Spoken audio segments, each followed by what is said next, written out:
Andrew. This morning, it's a great question about the snow that fell over the weekend. This comes from Bev in LeClaire. She's wondering how much water was in that snow that fell very early Saturday morning. And if you were shoveling it like I was, especially once you got to the end of your driveway, it was like lifting a 1,000-pound boulder. It was so heavy, that really wet stuff. So let's break this down because there's a word for what we give this term and this phenomenon, if you will. It's called a snow ratio.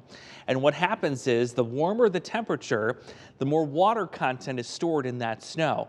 The colder the temperature, the less water content. So it's real light and fluffy. Well, we were near freezing, if not slightly above it, as that snow was falling Saturday morning. So it was the really heavy stuff.